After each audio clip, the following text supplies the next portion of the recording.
Greetings, listeners.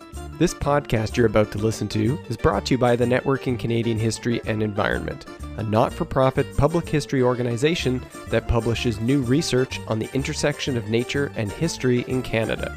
They publish blogs, research articles, newsletters, and this very podcast you're listening to. And they can't do it without your support. If you enjoy listening to this podcast and all the great work of the Network in Canadian History and Environment, consider becoming a supporter today. Head on over to niche-canada.org/support and make a donation.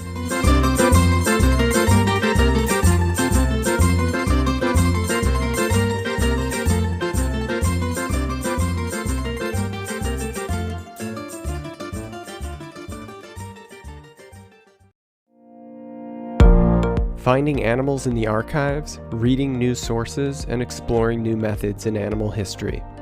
A roundtable discussion about the new edited collection, Traces of the Animal Past, Methodological Challenges in Animal History.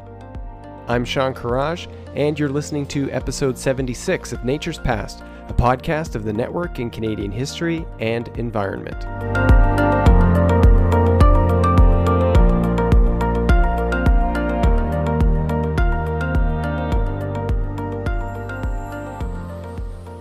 Elephants, horses, dolphins, and bears have stories to tell about the past. Their lives and actions shape history and influence the lives of people in innumerable ways. How can these histories that animals made be studied and understood? This is the question at the heart of a new book edited by me and my colleague Jennifer Bennell called Traces of the Animal Past, Methodological Challenges in Animal History. Across 17 original essays, the contributors to this collection wrestle with the many ways that historians strive to understand the history of animals. The book showcases innovative methods to unearth and explain how animals fit into our collective histories. The book is the outcome of a conference that we held at York University in 2019. It was published earlier this fall by University of Calgary Press. It's available now as an open access book. Please take a look for the link in our show notes for this episode. To give listeners a better idea of what you'll find in this book, I sat down with some of the contributors to discuss their chapters and some of their bigger ideas about the field of animal history. I was joined by Jennifer Bennell, Colleen Campbell, Jason Colby, Tina Liu, Lindsay Stallone-Marshall, and Catherine McNair. Well, thank you so much, everyone, for joining us for this big roundtable discussion about this wonderful new book, Traces of the Animal Past, Methodological Challenges in Animal History. I am joined by Lindsay Marshall. Hi, Lindsay. Hello, how are you? And we've also got Catherine McNair here. Hey, Catherine. Hi, Sean. And we've got Jason Colby joining us from the West Coast. Hi, Jason. Hi, Sean. And we're joined also by Colleen Campbell. Hi, Colleen. Hi, Sean. And of course, my co-editor, Jennifer Bennell's with us. Hi, Jennifer. Hi, Sean. Pleasure to be here. So I thought we would maybe start off by going over the chapters that you contributed to this collection. There are 17 original essays in this collection. We don't obviously have every author here with us today, but we've got a good sample of them. And maybe we'll start with Lindsay. If you could give us a bit of an overview for the listeners about your contribution to the collection. Absolutely. So I wrote a chapter called Hearing History Through Hoofbeats. And it comes both from my work on U.S. West history, particularly on the wars for westward expansion against Indigenous nations here in the United States in the late 19th century, but also from a lifelong obsession with horses and a lot of experience riding horses. I always remembered reading about cavalry battles, for instance, and wondering why the horses magically did what was asked in that intense situation, when that has not been my experience in far less tense situations than battles. So what I tried to do with this chapter was figure out how I could construct an analytical lens to look at the battle through the horse's eyes, insofar as we're able to do so. And that involved consulting Indigenous knowledge, consulting, kind of far-reaching European knowledge about horses, going all the way back to our good friend Xenophon, and really concluding that horses are intensely relational and they're incredibly expert communicators. And so starting with those two assumptions, I re-examined a few episodes in US West history involving horses to see if that would raise new questions by putting the horse in the center of the action. That's great, and it's one of at least a couple of horse-centric chapters in the book. Yes, equines are well represented. Exactly, yeah. Jason, why don't you go next? Just let listeners know what your chapter is all about. Yeah, I wrote a chapter called Tuffy's Cold War: Science, Memory, and the U.S. Navy's Dolphin, and I use as sort of the central character of this chapter a dolphin that the U.S. Navy acquired for its marine mammal program in the early '60s, and to some degree try to explore a bit of his biography, and at least an attempt at exploring what his experience might have been like, being conscripted into the U.S. Cold War. But I also really use this to explore how human beings are affected emotionally by these encounters with especially captive animals, and how that influences memory and both the possibilities of exploring these encounters through oral history, but also the real challenges, especially with the passage of time and how context, shifting, social context changes the way we remember and form narratives about our encounters with dolphins. And so a lot of what I'm trying to do is, to be blunt, put on the table the limitations that I've encountered in not just archival but oral history with understanding how, to some degree, how animals experience their close interactions with us, but also how human beings try to make sense of this, especially as they try to sort of fit them within the other emotional experiences of their lives. Yeah, I really like this chapter. It's almost like engaging with the human animal's memory of other animals. Colleen, you've got a rather large creature at the heart of your chapter that you co-wrote with Tina Liu. Why don't you tell listeners a little bit about those grizzly bears? Well, our chapter is called Making Tracks, a Grizzly Bear and Entangled History.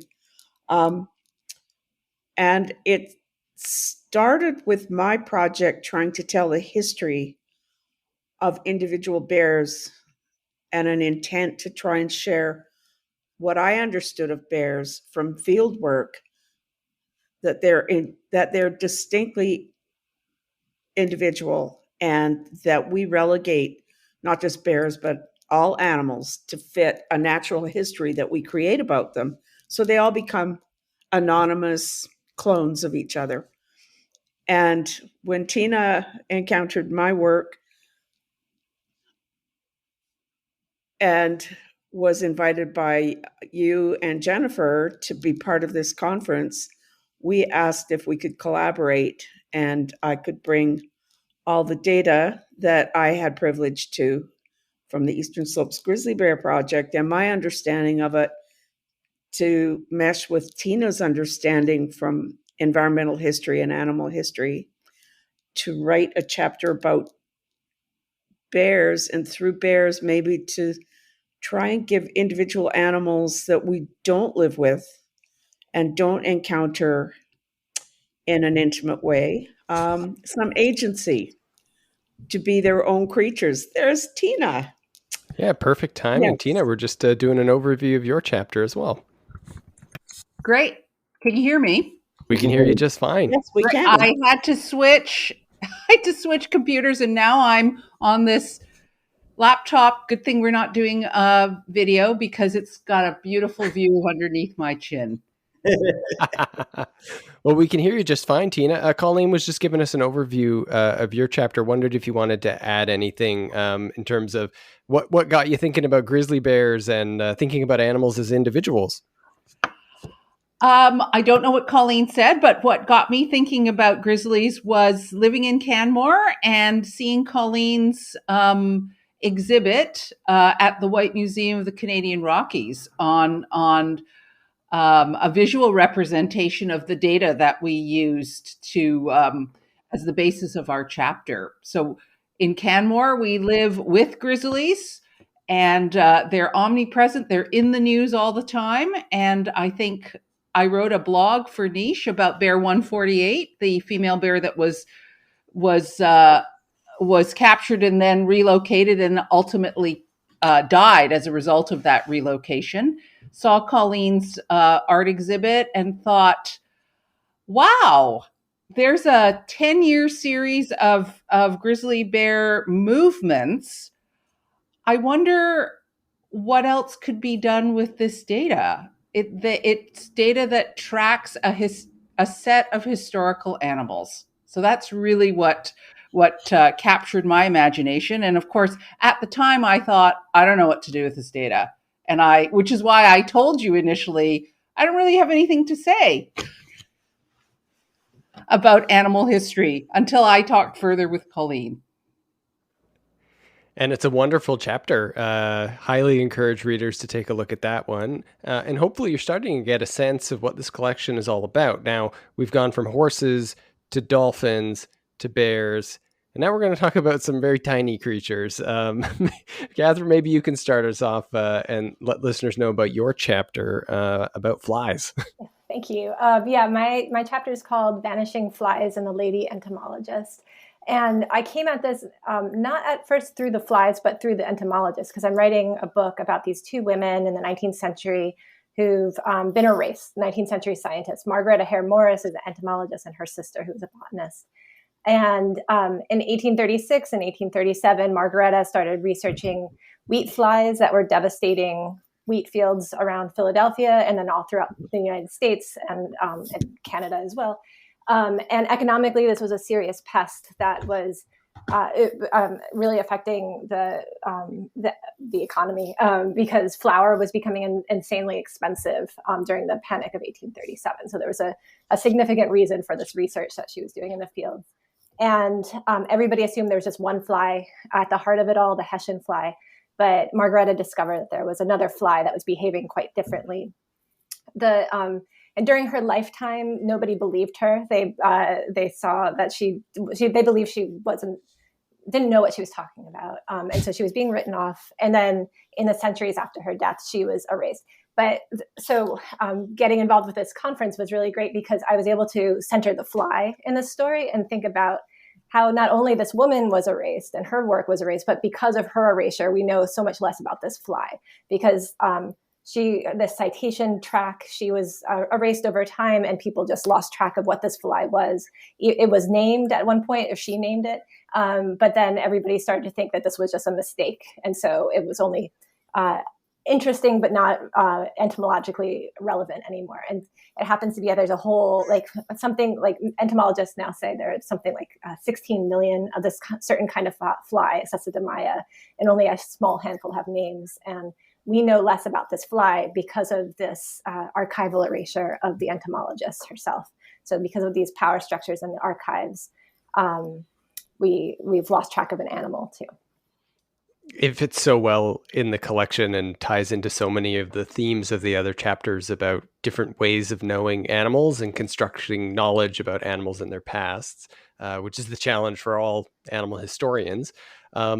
Jennifer, maybe we'll turn to you for the last of the chapter summaries here and tell us about the small animals in your chapter.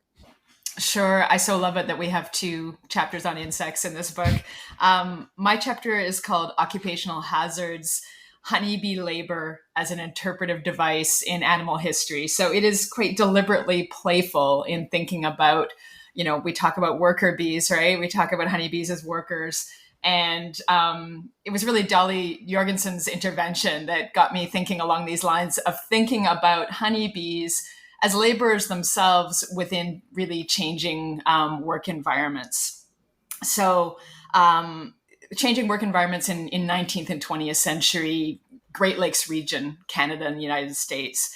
So I'm working with records from beekeeping associations and beekeeping journals through the late 19th and early 20th century when those journals were extraordinarily active. And there was a very big cross-border dialogue between beekeepers in Canada and the United States. I look at three kind of occupational hazards that honeybees and their keepers faced over this time, the first and largest being insecticide poisoning due to the use of copper and lead arsenate, particularly on fruit trees. I look at it at the rise of infectious disease in this period as not only agriculture, but beekeeping, apiculture, was also going through an industrial phase of a lot more bees and therefore a more susceptibility to disease. And the third sort of site that I look at for occupational hazard is changing forage conditions. So with the modernization of agriculture in this period, less exposure to wildflowers, changing access to bloom in different periods. And I look at the effects of these changes on honeybees and on their keepers in terms of the responses they work towards collectively to address these threats to their livelihoods. So bees in this chapter become kind of the nexus between changing environments and people who had intimate relationships with those environments through their bees. So I hope listeners get a sense of some of what was tying the chapters together in this collection and the core idea for the conference that then became the book. And I'll stay with you, Jennifer, here to ask you why we chose methodology as a hook for the conference and for this book, and why methods in animal history. Okay, thanks, Sean. Well, I think both you and I had at various times been teaching courses in animal history at York. So this was something that was present in our minds and something that was really captivating our students, I think, as a new approach to thinking about the past, and one that we were certainly seeing a lot of burgeoning scholarship in. So there was certainly some excitement around thinking about animals as a way. I always think about it as really a way to understand ourselves as a species in relation to other species. So as a way to understand human behavior in the past and human experience. I think we're especially interested in approaching this question of methods because there's obviously a real challenge at the heart of writing the history of human-animal relationships, and only one set of those species leaves any records. So how we really, wondered in our own practice of working on animal history, but we both had projects on the go, of how people are approaching this conundrum. And we talked about this sort of problem at the heart of this tendency towards a kind of clumsy ventriloquism, as we talk about in the introduction to the book, in terms of that attempt to see the past through the eyes of animals and the real limitations of that. And so we were very curious how other historians, not only across North America, but around the world, as this collection really demonstrates, were grappling with that question of how far do we take this? I think we also had seen the early phase of animal history as it was developing as a field, being really focused on questions of agency and identifying agency, as really, that would be the end point of that investigation, is that we'd identified animal agency, at least in my interpretation of some of the early works. And I think we're both hungry to see the field move beyond justifying its existence based on, okay, we've identified animal agency, to move beyond that and accept agency as both self-evident in animal species, across the spectrum, and insufficient as an analytical approach. So we wanted to see it be the start rather than the conclusion of an argument. And I think the essays in this collection really take up that central challenge. We also wanted to explore different kinds of sources and hear what other historians were doing in terms of innovating around working with sources and source types in animal history.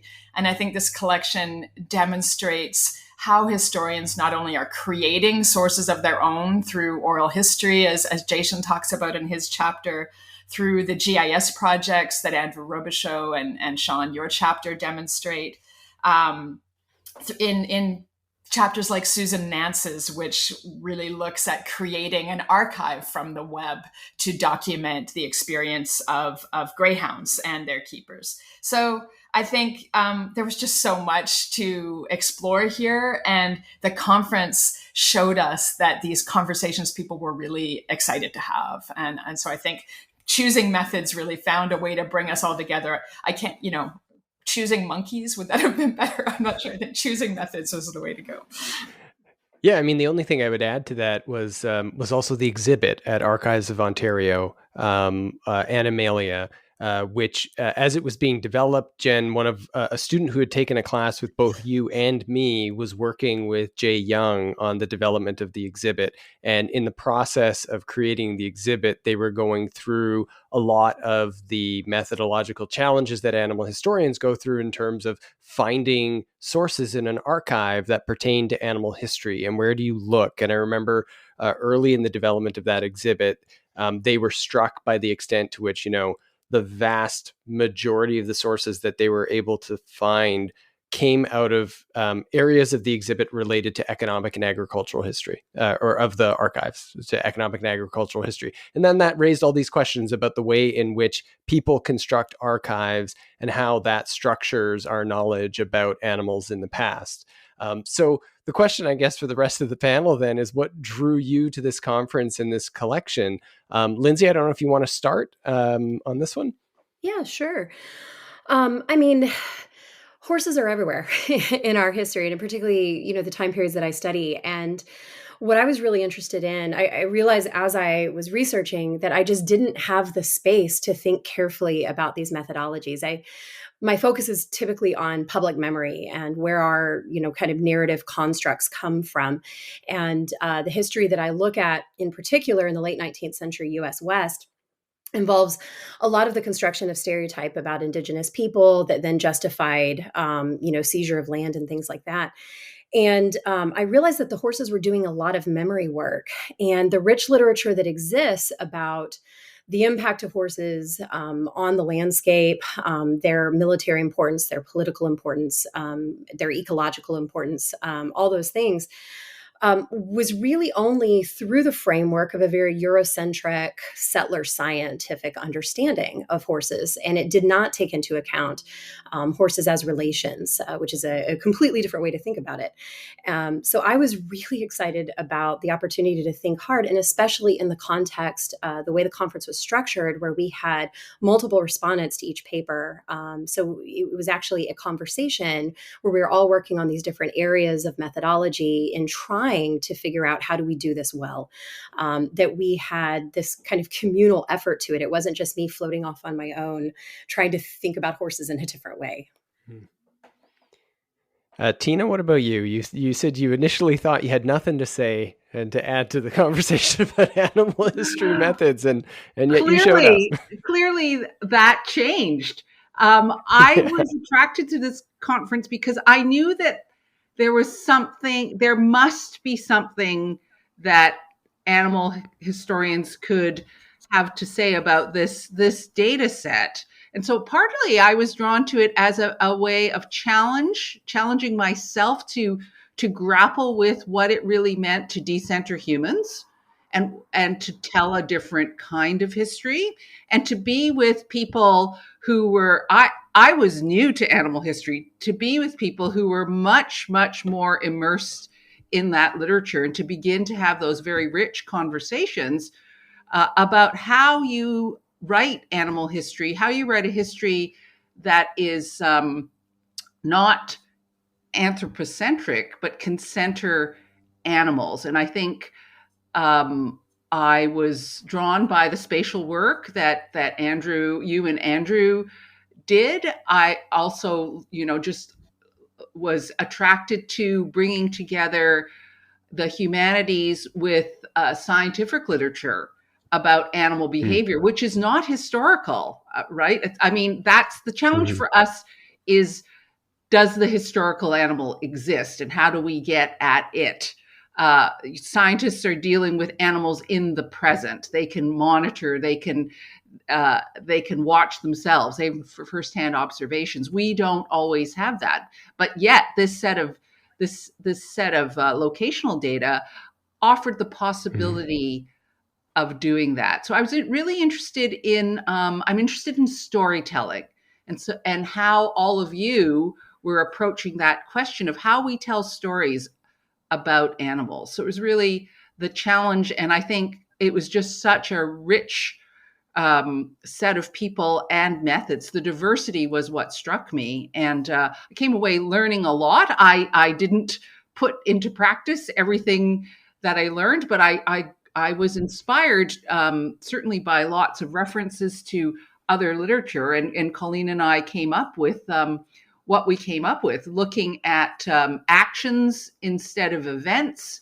thinking about history in terms of embodiment. How do we practice a kind of critical empathy in understanding non-human animals, and doing that without anthropomorphizing in an uncritical way? So it's really the methodological challenge, which I see as a kind of rich edge of a historical inquiry right now.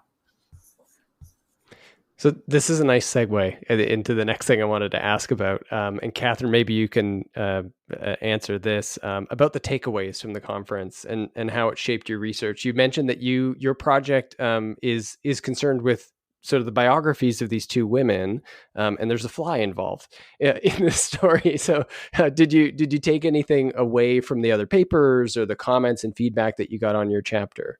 Yeah, and even this kind of piggybacks on what Tina was just saying. When I first encountered this fly in the stories, I was trying to figure out what is its modern equivalent. Like if that name died off, maybe it has a new name now. And so I had reached out to all these agricultural entomologists now at various universities who specialized in that. And I was like, here's a description of this fly. Can you tell me what this fly is? And they'd be like, I think it's this, maybe, or you might check out this book. But coming to this conference, it allowed me to recenter it because it was making me think about the archive itself. I started tracing out the footnotes that various entomologists, French entomologists, American, Canadian, were using in various government reports about flies because it was, economically significant, and how Margareta Morris's fly would gradually disappeared from the citations, or how it was destroyed in the archive by other insects that went and consumed it. And so I started thinking about we might not have a name for it now. It doesn't exist. The entomologists at the University of Nebraska don't necessarily know what this fly is. I have to let go of that and instead think about the archive itself and what it can contain, what it can tell us about animals, or in this case, not tell us just because of the various erasures over time. And so, so the conference and my needing to pause and think about the archive itself was allowed me to expand it. And then also I now have taken that on it has influenced the book that I'm writing. And I've looked at the erasure of the peach bark beetle and how its knowledge of this one beetle came and went, and another potato bug that was also occurring in the mid-19th century and during the big potato blight, and how people knew about it and didn't know about it. And the trusting of a woman entomologist, or the distrust, affected response times to these creatures. Your work reminds me a bit too of work in the history of medicine and the study of historical diseases, for very similar challenges of being able to make claims to what a disease was in the past, because we're only seeing it through how people defined it or described it or diagnosed it. So if somebody had influenza in 1870, we don't know exactly what that is, right? The way that we might at a molecular level study a microorganism. So really interesting parallels there too. Jason, what about you? What were you able to take away from the conference, and how did it shape your approach to animal history?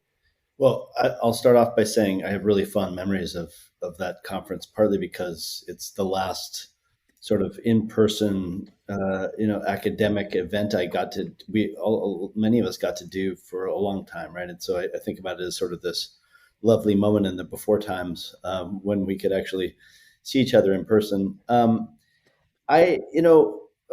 me, there were multiple sort of attractions to come to this to this workshop or this conference. One of them is, I was when I was trained, there was no an environmental historian in my program. There was certainly no sense of animal history as a potential field, and so I really got trained in an area that was quite different, entirely archival, really focused on only human sources. And so as I sort of came to redefine myself as an environmental and an animal historian, it opened up a whole world for me where I sort of felt like I was coming home or stumbling toward becoming the kind of historian I wanted to be.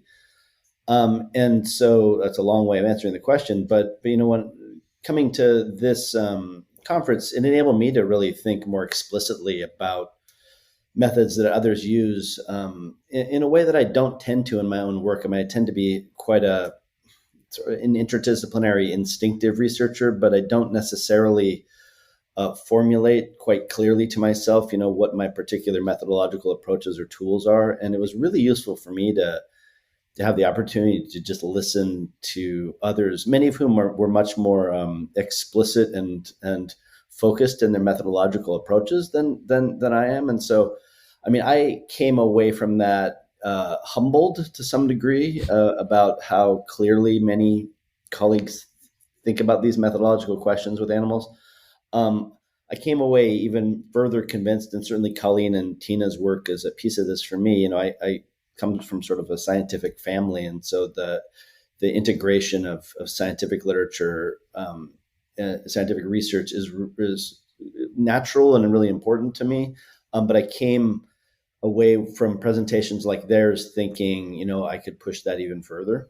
But also, I would say that I've tended to focus on charismatic megafauna, and which tends to not it's just as impenetrable to get into their experience as it is to a fruit fly's, but they tend to leave often sort of really evocative memories and experiences on people that I would say in some ways make the research and the writing easier.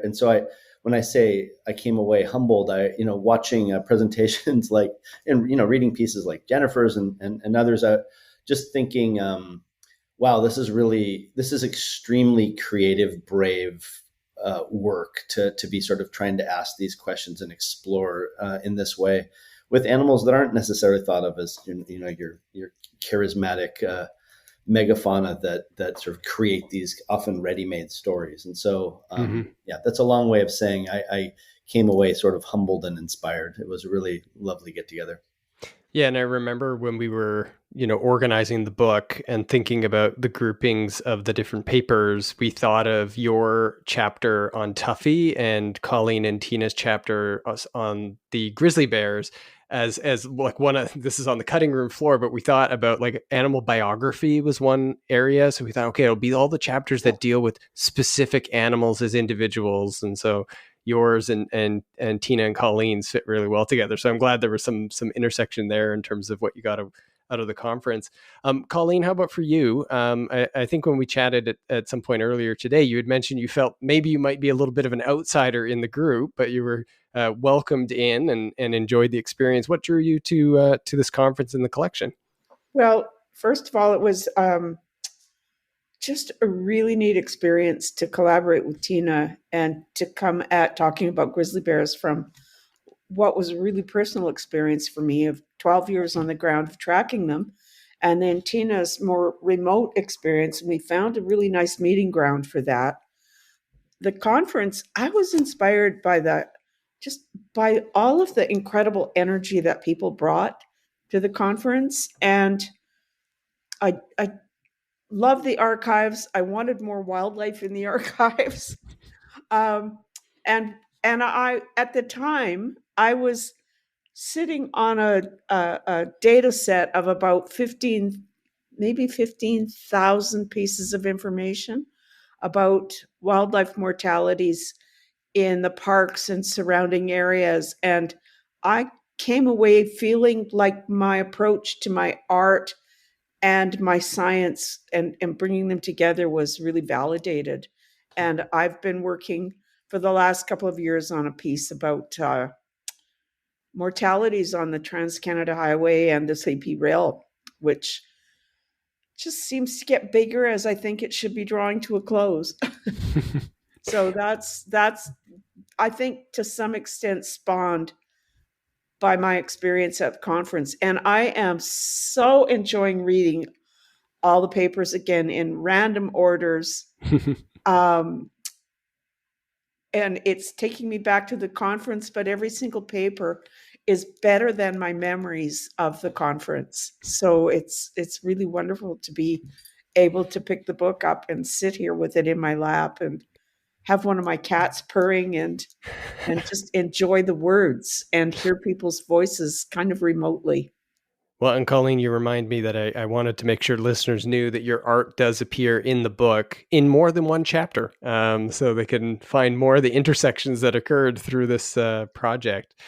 Jennifer, I want to turn to you with a hard question here. In your view as one of the editors, what's missing from this collection? If you could have added more to what's in there, what would you have wanted to include? That is a hard question, Sean, because I really love the book that we made. But we were talking about this and I was like, well, didn't we do pretty well on the animals? Like we've got 2 on insects. This is fantastic. We don't have anything on monkeys, but we've got llamas, we've got elephants, we've got everything from companion animals to animals that are fur bearers that are hunted commercially to animals that appear in entertainment in various ways, to animals that are household pets like guinea pigs, and animals that are inscrutable like llamas or small flies, right? Wheat flies. So in terms of what's missing, I think we very deliberately wanted to gather up the historical scholarship around animals. So what doesn't feature here are that much larger body of work from the environmental humanities that is really also picking up this question of interspecies understanding and thinking about animals in new and creative ways, literary studies, etc. On the subject of insects, I'm glad that we don't have entirely just animals that are the charismatic megafauna that we identify with. There's a lot on horses in this book, but I think we've also got, good representation of animals that we really feel that we don't understand well. I think we might throw horses into that category too, but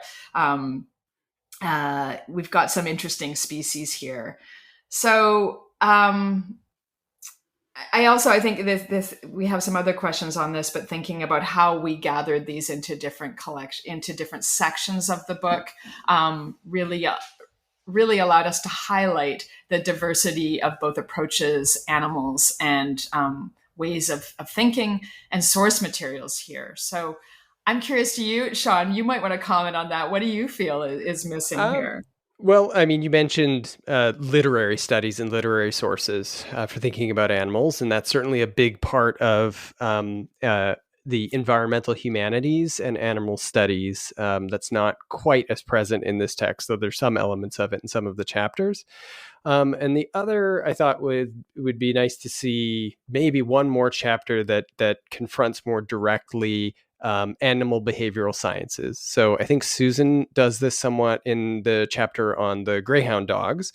And I know in her other work on elephants, she has extensive discussion about, trying to draw inference or insight using contemporary animal behavioral science and its limits in terms of its application to the way we read animals in the past.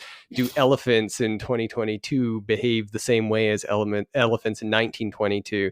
Do elephants have a culture that changes over time as they pass knowledge from one generation to the next, the way that people do? So those are some questions that we don't quite get into in the book. But it's pretty full as it is. But in the epilogue, Harriet Ritvo, when we reviewed her epilogue, it raised some interesting almost challenges to the collection itself based on the diversity of the species that are examined within it. So what brings together a book with chapters about guinea pigs and bees and grizzly bears and dolphins? And for me, this raised a question about the future of the field itself.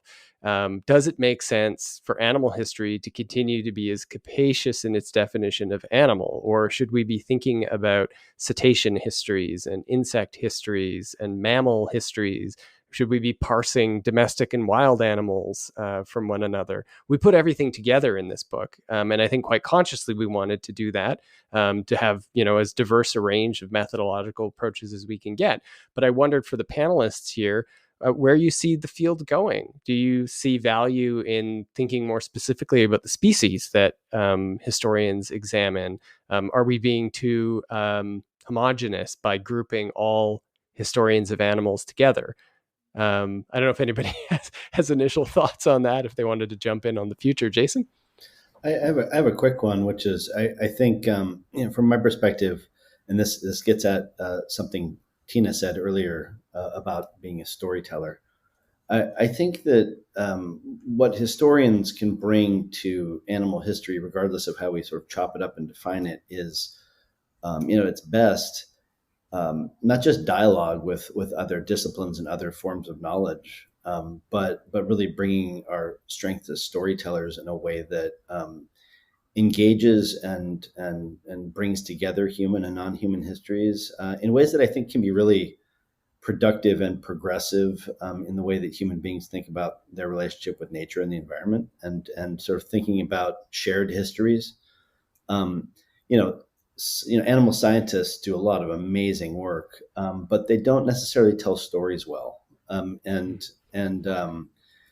so, I do think, for me, certainly, ongoing and more developed dialogue with biologists and, oceanographers and such in my area, not just to sort of draw upon them parasitically, which is what I've sometimes done, in my work, but to really bring some of my sensibilities as a historian to them, because, I have found when I do that, they're quite delighted and inspired that their stories and the stories of individual animals or populations, or that these changes are put in a narrative that can engage broader audiences. So that's just my sort of initial thoughts about that.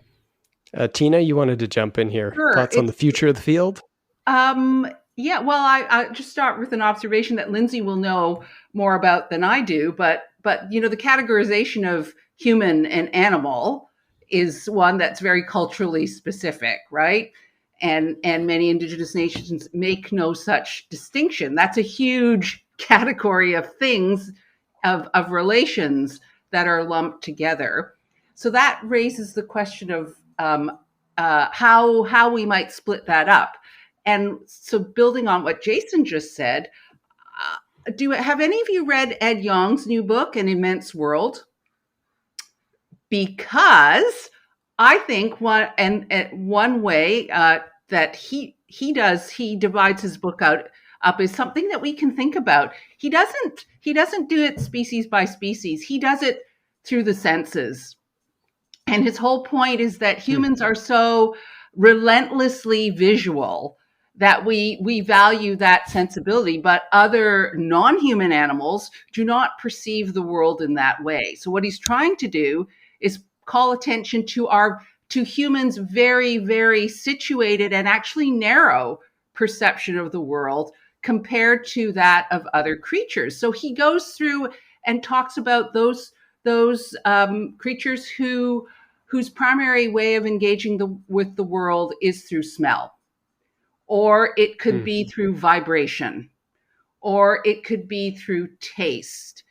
And I think that intersects well with a lot of scientific work that kind of tries to get at animal perception, and engages our imagination, asking us to think about beyond thinking about what an embodied experience of a grizzly bear might be like. You're on your fours, you're this large creature, your eyes are this far apart. What would it be like if you engaged with the world through sound, right? Or through taste? And I think this calls on us really to flex our imaginative muscles and to really work on our storytelling sensibilities. And that's where I think, if Ed Yong's book is a harbinger, I think that's where animal studies is going. And I'm wondering if we might as historians, take a lead from that. Oh, this is very interesting. I'm often quite critical of my cat for being too taste and smell centric in the way that she engages with the world. Because you're relentlessly visual. Yeah. Cats are totally hedonistic. Absolutely. My cat licks the fridge, and I often tell her, you can tell what a fridge is by just looking at it too. Does anyone else have thoughts on the future of the field, Lindsay? Yeah. This question about how should we divide? Do we have this catch-all category of animal history is really intriguing to me, because one thing that I found in researching this chapter is how important it was to be incredibly specific in order to design an analytical lens that could in some way better understand the horse's point of view. And it occurs to me that when we talk about animals as a category, we're really just saying not human animals. And that's really huge, right? So the specificity is really important. But I think also we're learning more and more that history is an examination, not just of the human past, but of this web of overlapping relationships between nations and people and animals and land. And the more we focus on that relationality, I think the more complex our view of the past becomes, and the better we understand all of, to go back to that old question of agency, all of the agents who shape the past. So I'm hoping the field trends more in that direction, and specifically in opening up beyond just, as historians, we definitely need, I learned I need to know a lot more animal science to write horse history. But we also need to be able to step outside, literally outside of our archives, like Sandra talks about in her chapter. The actual physical experience of engaging with animals as a form of research, listening to cultures like indigenous nations who have completely different ways of thinking about relation with animals than the more Eurocentric settler view does. I think that pushes the research in really exciting directions that will be good, both in terms of our understanding of the past, but also with shaping how we engage with animals in the future.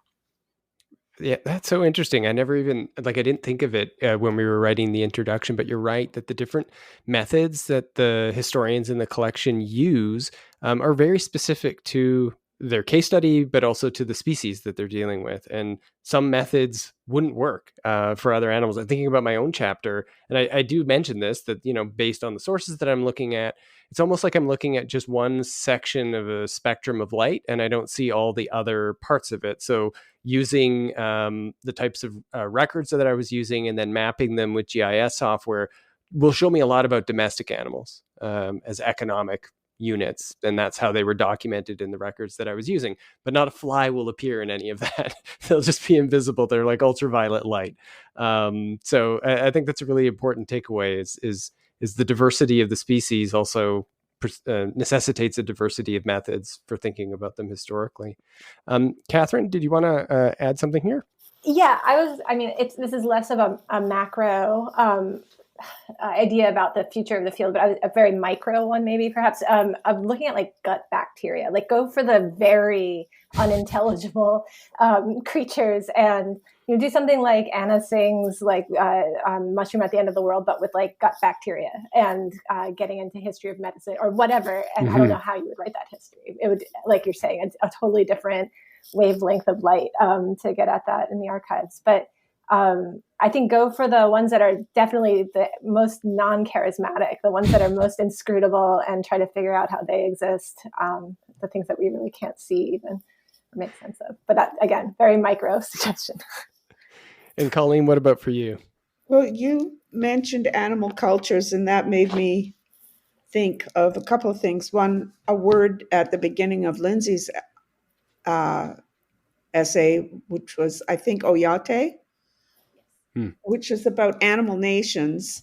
And when I was working on the bears in the field, I began to realize that people watching the bears in the Bow Valley were watching very different bears compared to the ones they had just seen up in Alaska, that they were experiencing a different culture. And so the notion that these animals are nations became something that I started thinking about, not quite in the same way Lindsay expressed it in her essay, but there's a scientist at Dalhousie and he's part of the,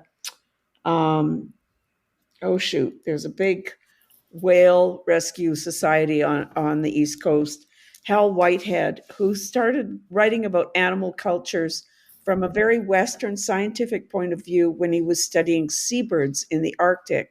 Mm-hmm. And it's an area that has been kind of underground in the sciences for a long time, not really attended to very strongly. It's an area I'm really interested in, but I think it's an area that historians could grab onto, because I suspect if we engaged with First Nations, we would find out that an understanding of animals as having cultures is endemic. So that's just a few words here and there during this discussion took me to those thoughts. Well, I think this is what Jennifer and I had hoped for the most with a collection like this, is to provoke discussions exactly like this about the future of the field, moving beyond the question about the agency of animals, and to think more widely, with more specificity and more critically, about how we know their pasts, how we end up writing those stories, what sources we draw from, and how we interpret them. And I think that's what listeners will find when they pick up a copy of Traces of the Animal Past, Methodological Challenges in Animal History from our friends at University of Calgary Press. I want to thank all of our guests here. Thank you, Catherine. Thank you, Lindsay. Thank you, Jason. Thank you, Jennifer. Thank you, Colleen. And thank you, Tina, for joining us. Thanks for having us. Thank you so much. It was really interesting. Thank you. Thanks, Sean. Nature's Past is produced in Toronto on the traditional territories of the Huron-Wendat, the Haudenosaunee Confederacy, and the Anishinaabeg Nation. The current treaty holders are the Mississaugas of the Credit First Nation, and the territory is subject of the Dish with One Spoon Wampum Belt Covenant, an agreement to peaceably share and care for the Great Lakes region. This show is produced with support from the Network in Canadian History and Environment. This episode was made by Jennifer Bonnell, Colleen Campbell, Jason Colby, Tina Liu, Lindsay Stallones-Marshall, Catherine McNur, and me, Sean Courage. Music for Nature's Past was licensed by Creative Commons. For details on the artists, please take a look at our show notes at niche-canada.org/naturespast, where you can also download new episodes, subscribe to the podcast with your favorite podcast player, and leave comments. You can also follow us on Twitter at twitter.com/naturespast. You can always find out more about environmental history research in Canada from the Niche website at niche-canada.org. And if you want to support this podcast and Niche, you can make a donation at niche-canada.org/support. Thanks for listening, and we'll be back soon with another episode of Nature's Past.